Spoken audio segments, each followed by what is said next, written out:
This is Chapter 4 of the Bubble Bath Paradox by Steve Parker. Pasta in the Shower. I was the last one out. The clear air after the increasingly claustrophobic dust of the collapsing building made me cough. A billowing cloud of dust escaped with me just before the large chapel door slammed shut. I flinched at the sound and nearly fell over the thick power umbilical that ran down the front steps. The midday sun, even at its winter angle, was blinding on the white steps. They were broad and wide and meant more for strolling down in pose rather than stumbling wildly while escaping a collapsing building. People got married at the museum just so they could get pictures taken of themselves gracefully walking down these steps as flowers and rice were rained on them by their adoring fans. Anne and Peter had had pictures of their wedding with these steps. They had adoring fans. I turned to look back at the museum's front doors.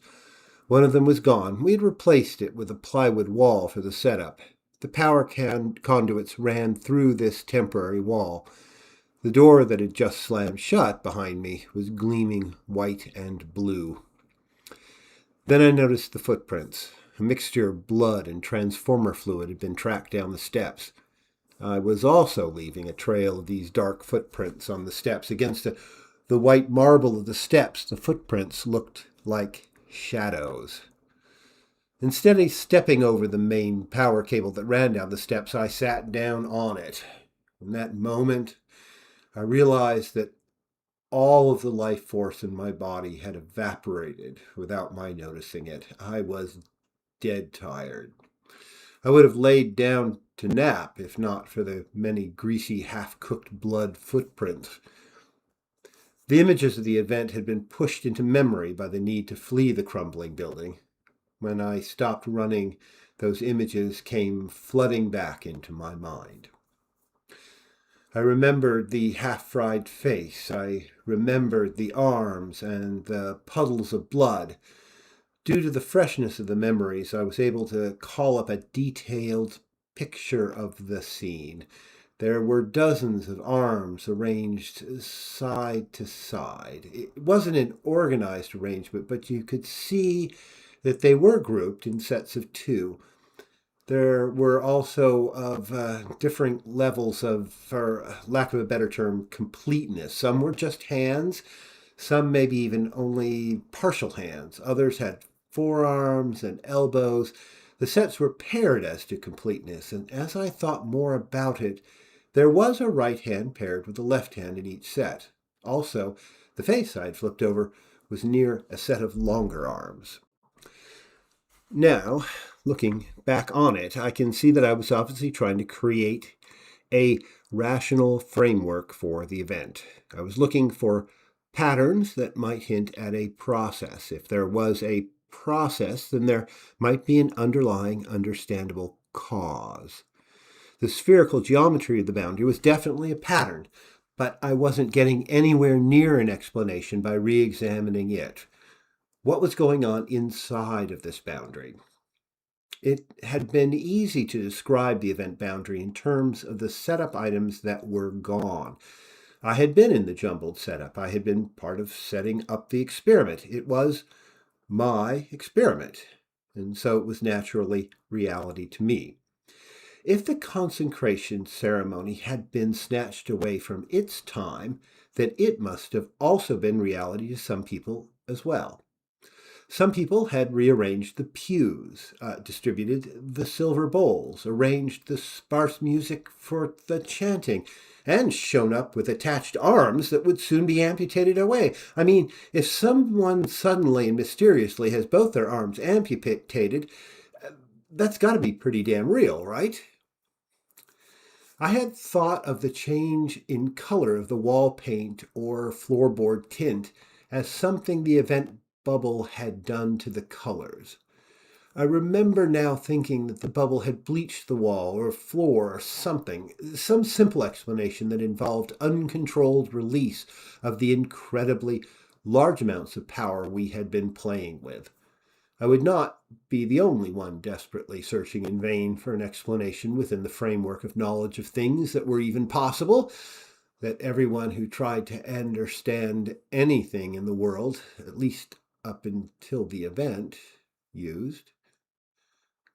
I had sequestered the horror of the disembodied limbs and pools of blood in a protected part of how I processed the scene.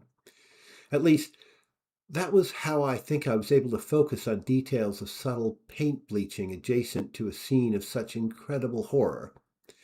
If I didn't emotionally wall off the gore, I would not have been able to focus on anything. I was beginning to come to the realization that there was another frame of reference involved in the event. I was beginning to realize that a spherical chunk of the past, a spherical chunk of the consecration ceremony had been chopped out of the past and grafted onto the museum. Looking back, it should have been obvious to me, but it apparently takes a little time to accept the impossible. When this spherical anomaly was chopped free of the past, it had also chopped off arms or just hands, but in some cases even faces. The grisly scene of the chapel was more ghastly than anything I had ever encountered, but it must have left an even worse situation behind. Perhaps more than a dozen cultists, later counts would put the number at 17, were chanting in their made-up language one moment, and the next they were suddenly and horribly mutilated. How painful was it to have your limb removed by a time anomaly? Was there a sensation of the removal that the cultists became aware of only as they noticed the missing pews?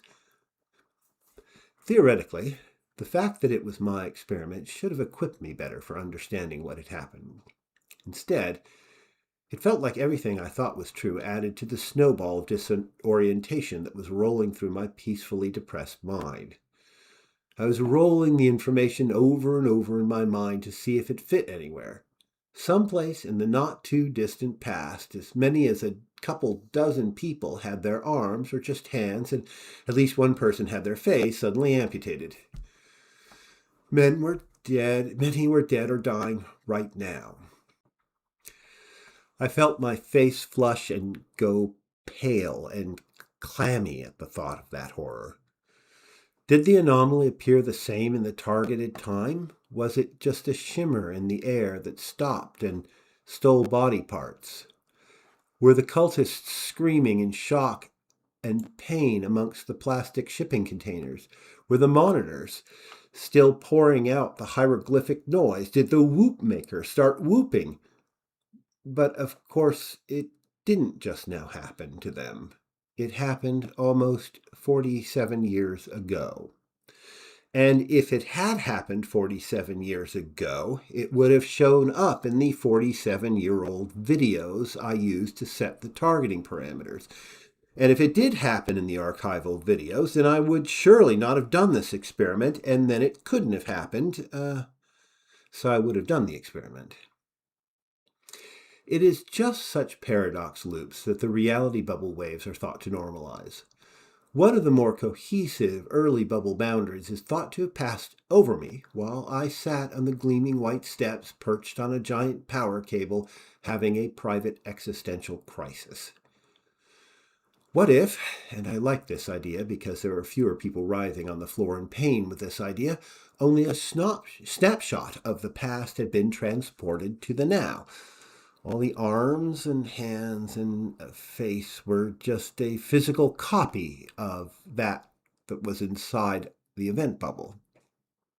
There would be no slowly dying people in the past, and the limbs I saw were just, I guess, extra?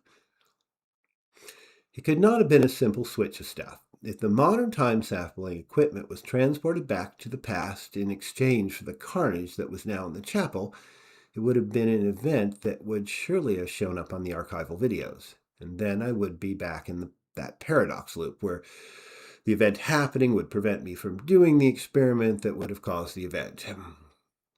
Later theories would accuse me of knowing that the event would happen and then working to make it so.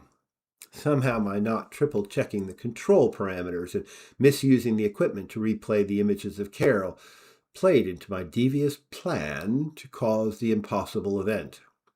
I will go into the accusations as little as possible when I get around to them, but they fall later in this story.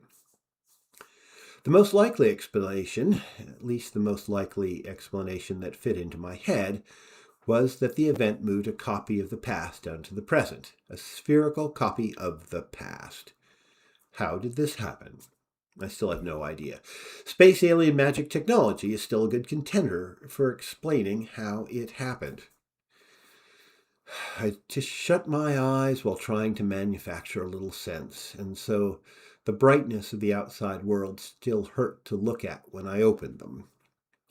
The swirling ideas about the event, the missing setup, the grisly collection of severed limbs all spun about in my head and made me dizzy.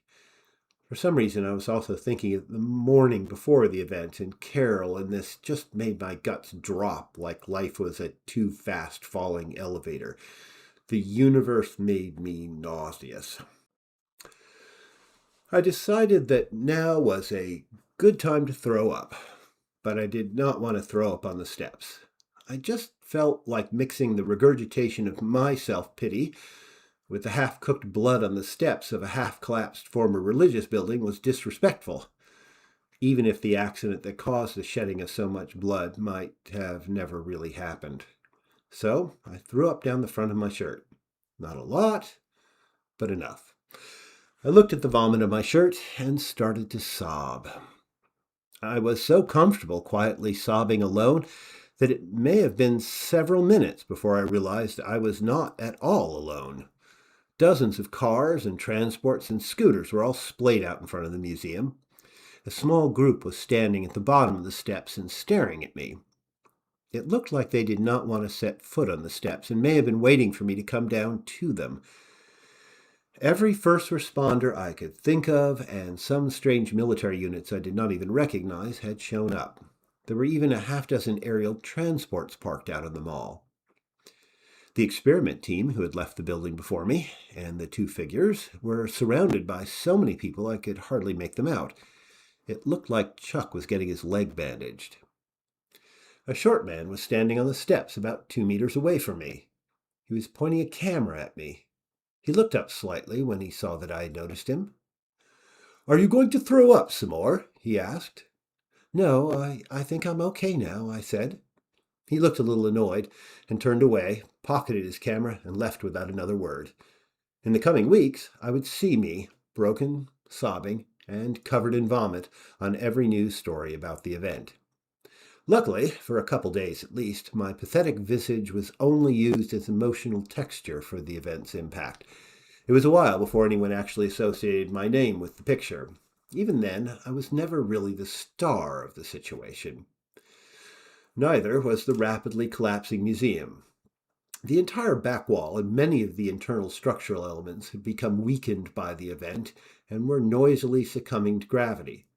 Since everyone had escaped without harm, there was little to do but safely film the building falling down from outside in a safe distance away. Apparently the steps were not safely far enough away. The people at the bottom of the chapel steps were gesturing to me to come to them. I did not feel steady enough to stand up right then, so I looked out at the confusion of them all. The more I looked, the more apparent it became that there was some sort of order condensing out of the chaos. The aerial transports were not just parked on the mall. They were arriving, depositing plastic shipping containers very similar in appearance to those of the setup, and then leaving. A couple temporary buildings were being erected. They were half tent with walls of stacked shipping containers. I thought I smelled cooking food from one of the partially built shelters. Realized I was hungry. 1 minute, dizzy, nauseous, and vomiting on myself, and the next, I'm imagining a late lunch of, what did it smell like? Pasta with marinara sauce? So, not even a light lunch. There were several dozen people with those surprisingly large guns running about like they knew what they were just about to do. They looked so confident that I wanted to ask them what was happening. Jane and her band of nerdy commandos appeared to have successfully avoided the spotlight. They had gotten rid of their weapons some time before I saw Chuck being treated. Before I knew it, they were gone. I assume they left in one of the silent aerial transports. Do I smell pasta? I asked the air. Yes, Professor Abrams, replied one of the people, looking at me and not stepping onto the chapel steps. Let's get you cleaned up and get you some lunch, shall we? The others of the group at the bottom of the steps nodded in agreement. I decided I agreed with them too. There were hints of garlic and basil on the air. I nodded in agreement and tried to stand up. I must have been unsteady walking down the steps. The group at the bottom reached out towards me as if to catch me if I fell, but they did not set foot on the steps, so I would have had to bounce a few times before they could have caught me. When I stepped off the bottom step, they surrounded me. They did give me the space that a deranged, vomit-covered madman requires, but they formed a tight enough circle to effectively herd me in the direction they wanted me to go. I bet you want a shower, one of the group said, and they all started nodding. I nodded too, and then we all smiled in unison. I was going to have a shower and then eat pasta, and this was all that could fit into my brain at the moment. I wore that blankly pleasant smile for quite a while. You have been listening to Chapter 4 of the Bubble Bath Paradox, written and read by Steve Parker, with music by the breathtaking Victor McSurley.